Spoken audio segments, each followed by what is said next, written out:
অভিনন্দন। আর যে যেখান থেকে ভিডিওটা দেখছো কেউ লাইক দেবে না, শেয়ার দেবে না, কমেন্ট করবে না। আর আমি একটা বাস্তবতার কথা বলছি, তোমরা যারা ফেসবুক চালাও বা বিভিন্ন কাজকর্ম করো, সময়ের মতো কাজ করো, সময় যদি অসময় সাধন হয় না, তেমনি ফেসবুক বা যে কোনো কাজ করতে গেলেই সময়কে সময় মূল্য দিতে হবে, সময়ের কাজ সময় করতে হবে। আর যে কোনো সময় হুট করে কোনো কিছু করা যাবে না, সিদ্ধান্ত নিয়ে যে কোনো কিছু কাজ করতে হবে। আর একটা জিনিস মনে রাখবা, যে কাজটাই করবা সুন্দরভাবে সঠিক সময় করবা, আর সময় কারোর জন্য অপেক্ষা করে না। আর একটা বাস্তব কৃতজ্ঞতা হলো, এই পৃথিবীতে যাই কিছু সৃষ্টিকর, অর্ধেক করেছে নারী, অর্ধেক করেছে তার নর, নাকি?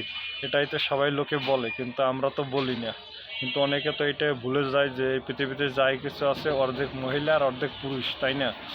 আর আপনাদের এটা যে কাজটা করতেছেন সেটা আপনার জন্য আসলে কি আর বলবো, এই বাস্তব কৃতজ্ঞতাটা আপনারা হয়তো নারী লোককে মূল্যায়নই করেন না, আর নারীদেরকে সবসময় প্রতিহিংসার আগুনে দেখেন, আর সবসময় নারীদেরকে কখনো মূল্যায়নই করেন না। নারীরা সবসময় পিছিয়ে আপনারা মূল্যায়ন করেন।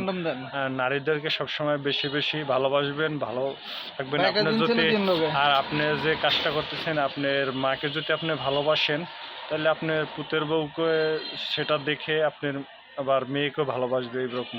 আর আপনি যদি আপনার ফ্যামিলির সাথে ভালো ব্যবহার করেন, আপনার মায়ের সাথে আপনি ভালো ব্যবহার করবো, আর আপনি যে কাজটা করবেন সুন্দর সঠিক নিয়মে করবেন। আর মনে রাখবেন, যে কোনো কাজ করার লক্ষ্যে কোনো একটি মূল্য আছে, আর যে কোনো কাজ করতে গেলে সঠিক সময় করতে হয়। আর যে কাজটাই করবেন সঠিক এবং সুন্দর নিয়মে করবেন। আর একটা বাস্তব পৃথিবীতে যাই কিছু আছে সৃষ্টিকে অর্ধেক করেছে নারী, অর্ধেক করেছে নর। এই কথাটা আপনারা সবাই আমরা ভাবি, কিন্তু কেউ মনে রাখি না। কিন্তু আপনাদের আর একটা বাস্তব কৃতজ্ঞতা বলছি, যে কোনো কাজ করতে গেলে নারীদের যে কাজগুলো করতে হয় সেগুলো আপনি করতে হয়। আর আপনি যা মনে রাখবেন, আজকের জন্য আজকের শিশু আগামী দিনের ভবিষ্যৎ, তাই আপনার মাকে আপনি ভালোবাসবেন। আপনার মার পাশে যদি আপনি থাকেন, সেই সময় আপনার মাকে সম্মান করেন, শ্রদ্ধা ভক্তি করেন, তাহলে আপনার মার সাথে আপনার শিশু ভালো ব্যবহার করবে। আর আপনি যদি আপনার মাকে বৃদ্ধাশ্রমে বা বিভিন্ন নিকটস্থানে রাখেন, মাকে যদি সেবা যত্ন না করেন, সেই ক্ষেত্রেগুলো আপনার শিশু একদিন বড় হয়ে আপনাকেও সেইভাবে মূল্য দিবে না। কারণ আপনি যদি আমার সাথে ভালো ব্যবহার করেন, আপনার সাথে আমি ভালো ব্যবহার করব। আর আপনারা কখনো তার মা বাবাকে কেউকে কষ্ট দেবেন না। মনে রাখবেন, মা বাবা হইল পরম বস্তু। টাকা সম্পদ হারাই গেলে কোনো কিছু মনে হয় না, কিন্তু মা বাবার মনে কষ্ট দিলে সেই কষ্ট সারা জীবন পাশে থেকে যাবে। আর মা বাবাকে যত বেশি বেশি ভালোবাসবেন। আর আপনারা মনে রাখবেন, আমি যে আপনাদের কথাটা বলছি, আমি ভাইরাল হওয়ার জন্য আসি নাই, বা এমনি সময় একটু পার করার জন্য আসছি।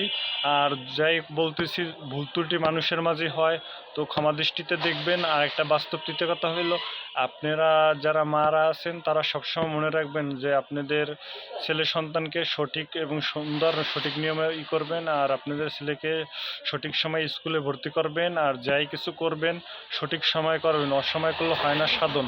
আর একটা জিনিস আপনি মনে রাখবেন, আপনার মাকে আপনি বেশি বেশি ভালোবাসবেন, শ্রদ্ধা ভক্তি করবেন। কারণ এই যে স্বয়ং সৃষ্টিকর্তা, সেও বলেছে যে মায়ের পায়ের নিচে সন্তানের ঠাঁই।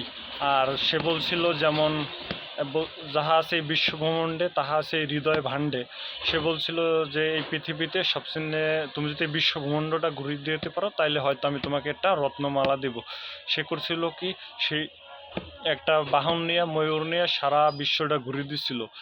আর কিন্তু যে সে আসলে মার ভক্তি, সে খালি তার মাকে ঘুরিয়ে দিয়েছে, মাকে ঘুরিয়ে দিয়ে বলছে যে আমার এই যা আছে বিশ্বব্রহ্মাণ্ডে, তা আছে হৃদয় পাণ্ডে। তা আমি আমার মায়ের সামনে ঘুরিয়ে দিয়েছি, মার সামনে আর বড় বস্তু কিছুই নাই, তো আমার মাই সব কিছু। তো সেই ক্ষেত্রে আমার মাকে আমি বেশি বেশি ভালোবাসি, তাই এর জন্য আমার মার কাছে আর বড় সম্পদ কিছু বুঝতে নাই।